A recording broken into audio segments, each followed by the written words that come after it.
খামু কেমনে চলুম আমার গুরুডি শেষ আমার গুরুডি নিচে গা মানে আমার আর কিছু নাই মানে কৃষি কাজ করি সামান্য আর গুরুডি আমার বুঝি মানে আমি গুরুডি লইয়া স্যার কেমনে মানে চলি আপনারা একটু দেখেন দেখে আমার একটু সাহায্য সহায়তা করেন। আন্তর্জাতিক চোর চক্র এবার আগরতলার লঙ্কামোড়ায় সীমান্ত ডিঙিয়ে তারা নিয়ে গেল দুটি গবাদি পশু। লঙ্কামোড়া পালপাড়া 1 নম্বর ওয়ার্ডের খালু রুদ্রপাল পেশা একজন কৃষক। ওনার বাড়ি থেকে গতকাল রাতে দুটি গবাদি পশু চুরি হয়ে যায়। এলাকাবাসী অভিযোগ করেন পুলিশের টহলদারি এবং বিএসএফ এর কোনো ভূমিকা ছিল না। তার কাটা দিয়ে খুব সহজেই গবাদি পশুগুলি পাচার হয়ে যাচ্ছে প্রতিনিয়ত। এলাকায় প্রতিদিন বাংলাদেশের মানুষ ইন্ডিয়াতে চলে আসছেন, আবার ভারত এবং বাংলা সীমান্তে বিভিন্ন ধরনের দ্রব্যাদির পাচার চলছে। তার মধ্যে দাঁড়িয়ে এলাকা থেকে গবাদি পশু চুরির ঘটনা এবং সেই ঘটনায় জড়িয়ে থাকা বেশ কিছু চোরা চক্রের এখানে আস্তানা রয়েছে বলে দাবি এলাকাবাসীর। Bureau report, social Bangla. গত রাত্রে প্রায় 2টার সময় আমার বাড়ির 2টা গরু লেগে গেছে। তো আমরা সবাই মিলে সেটা খোঁজখবর করতে করতে করতে করতে দেখলাম যে কাঁটাতারের বেড়ার দিকে লেগে গেছে, বাংলাদেশে লেগে গেছে। এবং এটার লগে আমরা ইন্ডিয়ারও বহুত লোক জড়িত আছে, যারা ইন্ডিয়ার অবৈধ ব্যবসায়ীরা আছে তারাও এটার লগে জড়িত আছে।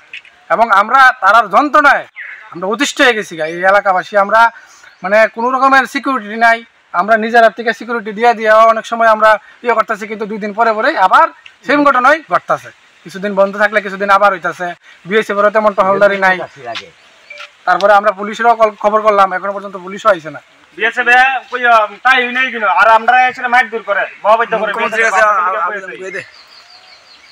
মুখ্যমন্ত্রীর কাছে আমরা এটা একটা আবেদন যে আমরা এই এলাকাটা বিশেষ করে যাতে নজর দেয় এবং আমাদের এই এলাকাটা অবৈধ ব্যবসা, ব্ল্যাক ব্যবসার মধ্যে যে জড়িত হয়ে গেছে এত ভাবে, হ্যাঁ এই ব্যবসাটা থেকে এই এলাকাটা প্রতিদিন 100 থেকে 150 লোক এই বাংলাদেশ থেকে উঠতেছে, হ্যাঁ শরীবত। অথচ যে বাড়ি চুরি হয়েছে তার বাড়ি থেকে ঠিক মনে করেন 500 মিটার দূরে তো না বিএসএফ ক্যাম্প এবং 100 মিটার দূরে তো না ওপি আছে, বিএসএফ এর ওপি আছে।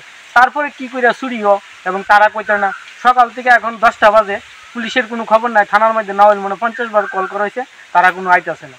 এবং এলাকার যে ব্ল্যাকাররা আছে তারা 2 নম্বরে কাজ করতেছে, তারা ব্ল্যাক তো করতেছে, পাশাপাশি ওখানে প্রচুর পরিমাণে লুক উড়াইতেছে, প্রচুর পরিমাণে লুক উঠতেছে, ডেলি 100-150 লুক উঠতেছে। বিএসএফ এর কোনো খবর নাই এবং পুলিশের কোনো খবর নাই। এইভাবে চলছে। মনে হয় জমুনিটা আজকে যে কি আছে না যে কি ভালো দিনই আছে না খারাপ দিন আছে এটা মানুষ বুঝতে পারতেছে না। সুস্বাদু খাবারের নাম শুনলেই সবার জিভে জল আসে, কিন্তু খাবার যখন তৈরি হয় আগমার গ্রেট 1 মাস্টার্ড অয়েল পিয়ার কাচ্চিখানি দিয়ে, তখন শুধু জিভে জল নয়, মুখে হাসিও ফোটে। পিয়ার gold kachi ghani Agmark grade 1 mustard oil এখন সুস্বাদু খাবারের থেকে আর কোনো দূরত্ব নয়।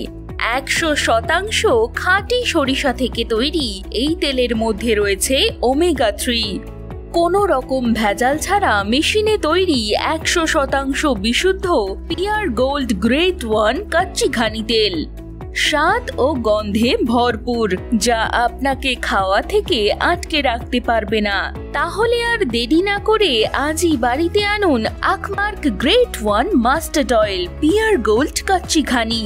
প্রত্যেক গৃহিণীর প্রথম পছন্দ, যা খাবারকে করে তোলে আরো সুস্বাদু। পিয়ার গোল্ড কাচ্চিখানি মাস্টার্ড অয়েল।